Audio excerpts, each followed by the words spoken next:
Okay. Plus, we can also add to that, Rick, the forthcoming Extras script book. Ah, not just a script book, Steve. No. It's got some wonderful pictures, but that taken by Rich Hardcastle, of people like Ben Stiller and Sam Jackson and Kate Winslet behind the scenes. In their off-duty moments. And it's brilliant. It's really good. We'll put some pictures up on the website. Go to rickygervais.com and you'll see what you could we'd be winning. Yeah. Yeah?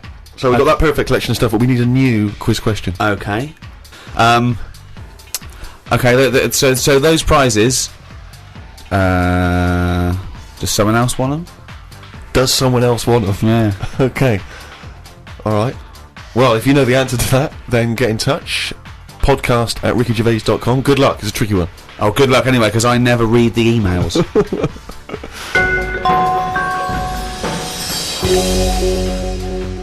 Well, that's the end of the second in this series of 3 special podcasts. That was the end of the Thanksgiving edition. With me, Ricky Gervais, Steve Merchant. See ya. And Carl Pilkington. Right. Thank you to Positive Internet, the guys that host this podcast. They're doing a great job. Thanks, guys. Thank you. Happy Thanksgiving. The Ricky Gervais Show on Guardian Unlimited.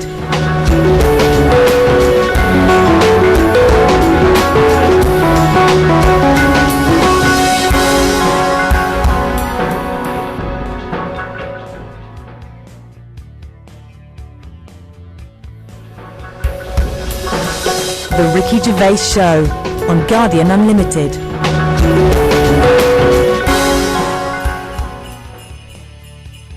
Hello, and welcome to our Christmas podcast with me, Ricky Gervais, Stephen Merchant, Hello. and Carl Pilkington. Right. Merry Christmas, everyone. Merry Christmas.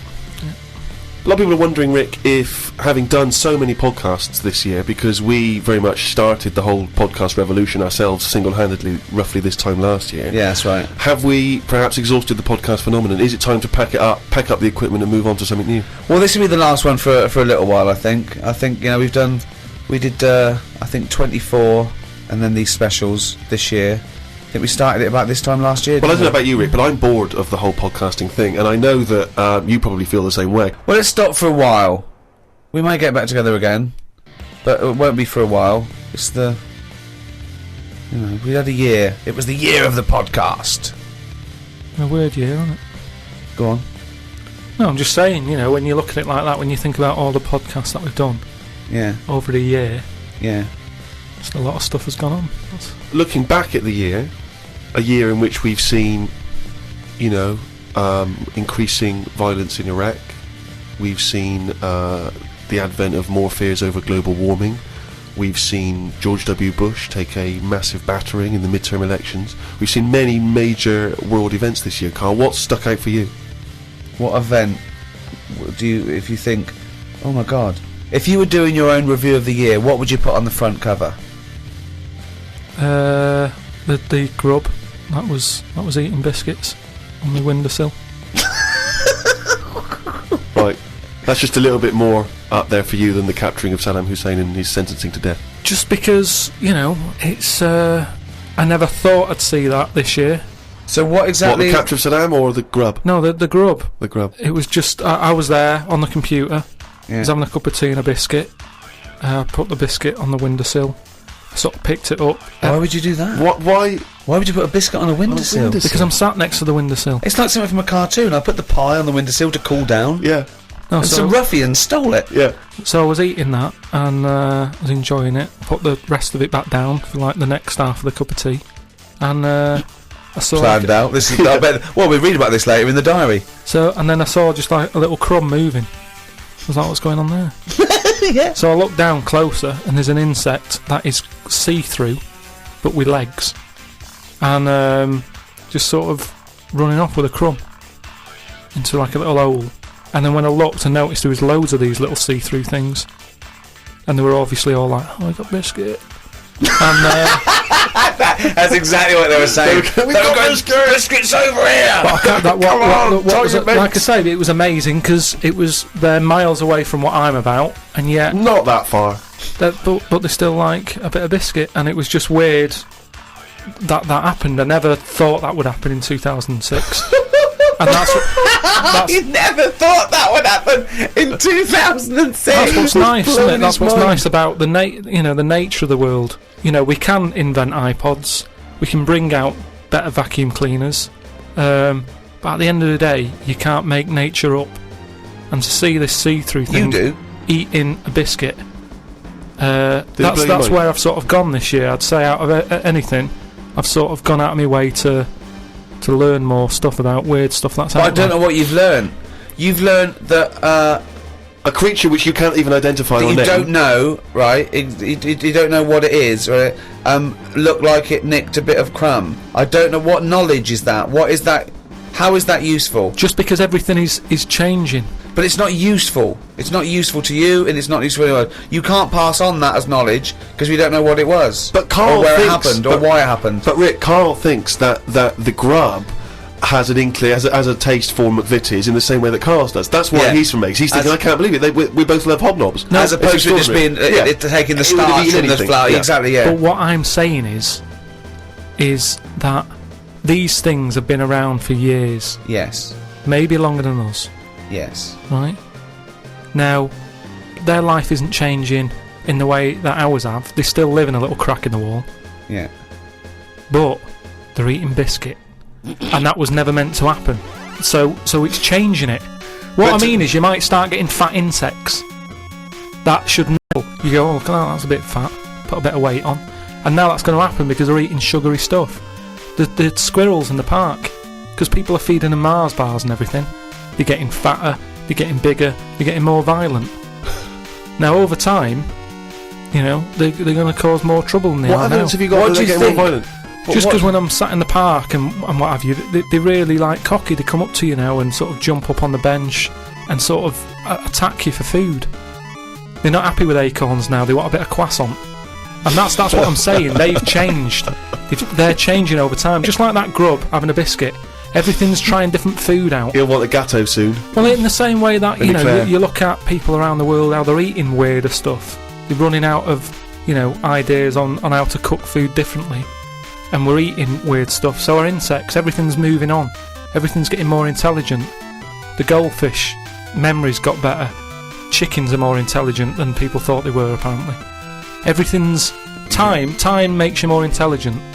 Well, No, they do. That's a fact, isn't it? If you're knocking around longer, then you're learning more because more stuff's going on, and you soak it up. And that's what these insects are doing. They're all learning.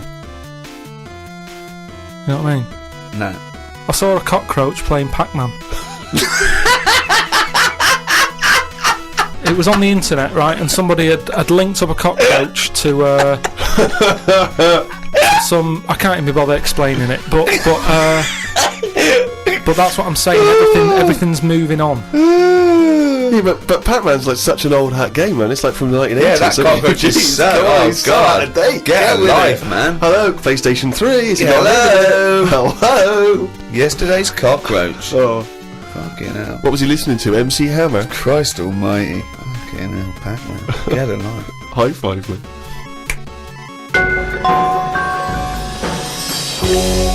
I was in the supermarket recently, just walking past the condoms on the way to the pornography, and I thought, it's worth perhaps, getting a stocking, You get a because- stocking. No, getting some condoms. What, to put over your head? You're not still doing that, are you? No. No, I thought it was worth getting some condoms in. It's Christmas party season, and you never know when you're going to run out of balloons. and I was weird because the condoms in the supermarket are contained in a kind of cage, in a plastic cage, so it makes it all the more embarrassing buying them. Because I took them off the thing and I was trying to open it. So, because I thought that they would, you had to open it. Try it on. Try it on. Exactly. This, in case it doesn't fit. Exactly. Bring it back. Yeah. Bring it back, yeah. And I was Do you trying- do alterations? Yeah, we do, yes. £5. And so I'm trying to open this thing, and this guy who works there, sort of this middle-aged guy who works there, goes, you have to take that to the checkout. you can't open that yourself. And I was just, because I don't know, I still find it very embarrassing, you know, dealing with any of that sort of, you know, prophylactics and things. The novelty of that is still very embarrassing to me. And so I just left it. I thought, forget it, I'm not gonna take these to the counter, because you never know. It's like if you get served by a woman, it's still a bit embarrassing, particularly if that's all you're buying. Because she knows what you're up to. You're going to fill them up with war and throw them at students. And anyway, the reason I mention this is because it reminded me of the conversation we've all enjoyed in the past, Rick, about when Carl bought for his girlfriend for Christmas. Was it a 2-pack? A 2-pack of Yeah, what was it? condoms? Wasn't it about buy one get one free? Yeah. It was a bumper family pack, wasn't it? Not Yeah. a family, obviously. That'd be weird. Yeah, a family pack of condoms. One for the kids. Take them out, enjoy yourselves. So that was a couple of years ago, Carl, the famous condom gate. Have you bucked your ideas up since then? Not really. They were the early days. Do you mean the early days? You'd been going out with her for about 8 years, hadn't you? Yeah, but I just think that as time goes on, you don't sort of buy each other as many presents. as Oh, you so do. sorry. That was a bumper year, was it? That was a hell of a. She went. Oh, I remember when you used to buy me stuff like condoms. It's gone downhill since then. Well, no, she your didn't know presents. she was getting them. What I mean is, there's less. Of course, she surprises. didn't. That's what I mean, though. It was sort of interesting to when I gave them her and said, "There you go, open them." She was not expecting that, and as time goes on, No, she was probably expecting a piece of jewellery or a holiday in Paris. it's more difficult, is what I mean, to surprise someone in it over No, time. no. But the surprise thing is meant to always be a good surprise. Yeah, but don't. If you always get something good, it's like the 3 wise men. What did they get the second year for little baby Jesus? Do you know what I mean? Once he's had that gold, it's like, I've sort of made it hard work for myself there. I've got to get him something better than that now.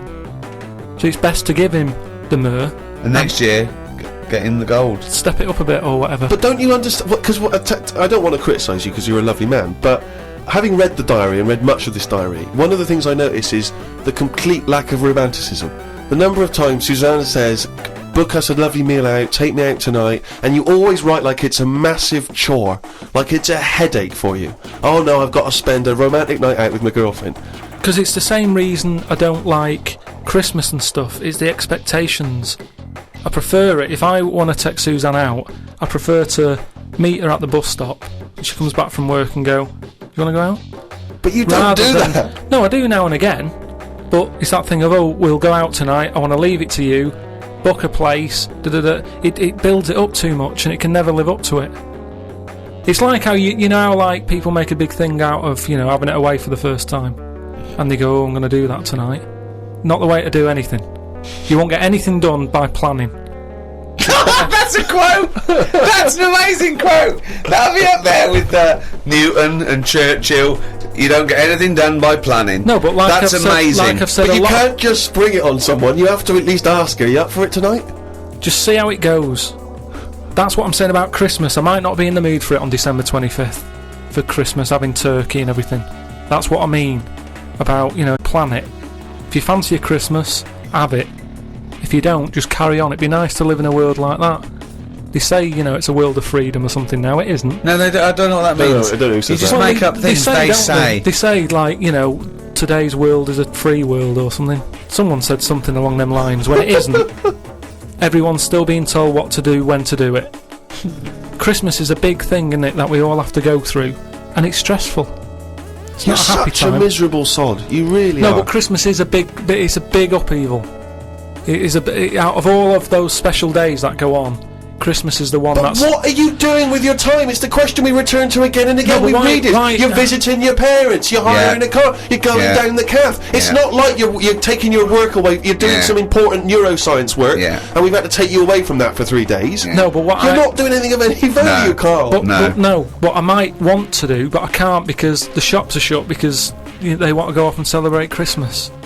You know, it's an upheaval. Easter's all right. It comes and goes. Do you want an egg? Not really. Don't have one then. You're not forced an egg. I like Easter, and everyone can afford an egg. There's no one being left out. Whereas Christmas, everyone like goes back to the family and they have a big meal and all that. And there's a lot of poor people out there who can't do that. So it's more of a, if you're going to talk about religion and, you know, the religious sort of occasions, Easter's one that I'd keep. If you plan everything, you probably won't do it in the end. Whereas... Again, that as a soundbite is gobbledygook, isn't it? No, what I mean is, say like holidays, when you know they're coming, you never enjoy them as much as one when it's surprised on you. Who surprises someone with a holiday unless you win it on a game show? How can you go, bloody hell, I'm on holiday? Suzanne did it with me. She sorted it all out and booked me time off work without me knowing. Oh, that's a lovely romantic gift. Yeah, and I went along with it and we had a great little holiday. Yeah, so maybe you should do something like that for her. No, she wouldn't like it as much, and I won't pick the right place, and I know she won't like it. You're one of these people that washes up badly so you'll never be asked again, aren't you? No, that's my job. That's the only job I do. Yeah, well, it was a... but to be honest, that's doing me head in at the moment, because I've outgrown the sink. He talks about himself like a crab. Oh God! Gotta get a new sink for Carl. Why? He's outgrown it. No, just he's 33 now, and his knees around his head. Oh, he can't bath in that anymore. No, just my back's been playing up a bit, and I think it's because of the height of the sink. But hold on, you haven't grown. I think I have. Well, you haven't. No, you haven't grown at 33. Well, it's definitely something. It's just not very good. Subsidence. I don't know. I've just said to Suzanne, I said, this isn't as good as it used to be. It's not. This isn't as good as it used to be. This washing up. Oh, he says he's got nothing in the flat. That's why he has to do a shop every day, because he's got nothing in the flat. It's easier that way, isn't it? You don't know what you're going to want to eat. But that's why you get a... But you don't have a different meal every day of the year, do you? You rotate maybe a dozen meals, don't you? So you can get in enough ingredients that any time you go to the fish and go, oh, am I going to have chicken? Or am I going to have fish today? Or maybe I'll have some pasta. I do that every day. No, but I always come down to one of half a dozen meals. You've got a freezer. We haven't got a freezer, have we? We've only got a little fridge. Oh, there's nothing wrong with nipping to the supermarket. There's nothing wrong with that. So you've got too much time on your hands, boy. You'd have one thing. You have to do one thing this year. Promote the book. Couldn't be bothered. Couldn't be bothered, mate. Could not be bothered. I haven't seen Carl, an interview with him. I haven't seen him on the TV. Oh, he was on the TV a while back on the thing called The Culture Show on BBC 2. And I'll tell you what, he was sat there, looked like a little frightened frog in a chair being interviewed. And I'll tell you what, I'm not being funny, but his head looked fucking round. Did it look fucking round? Yeah. Literally looked like a little fucking round-headed twat. I'm doing that. And that's my personal opinion. Yeah. Did you enjoy that interview? Not really. Why? Well, I met a guy, funny you mention that, I met a guy when I was in France recently, and I met a guy, he wasn't a Frenchman, but he was over there, and he saw me, he was a bit drunk, and he came over and he went, Carl Pilkington's got a head like a fucking orange. And I high-fived him and we agreed. I thought, isn't that nice? You know, even when you're abroad, you can find someone who speaks sense. Yeah. Have they shaved your head more? No. It's just they sort of greased it up a bit just to get a bit more reflection off it. No, they put a lot of makeup on it. They said, do you want any makeup? And I said, not really. And that's when I was like at the back where they could have done it.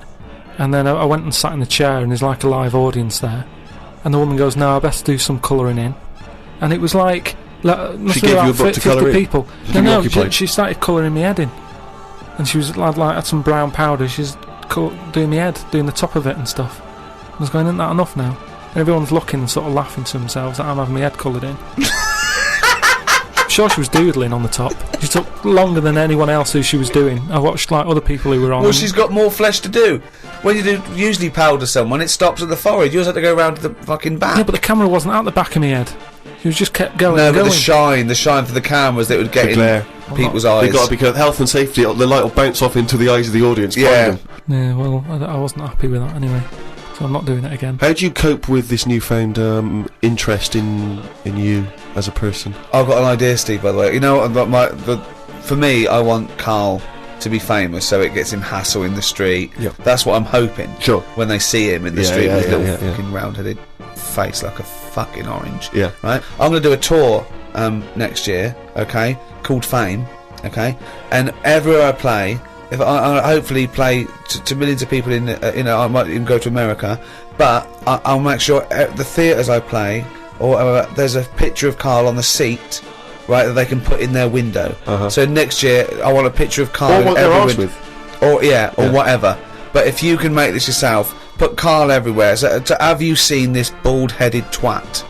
please make up the posters. Just send emails to friends. Absolutely. I want to see pictures. If you own a shop, but a big picture of him. If you just, even if you're your own home, your own flat, get it everywhere. Have you seen this bald-headed twat? This is Carl Pilkington. He's got a head like a fucking orange. Get it everywhere. I want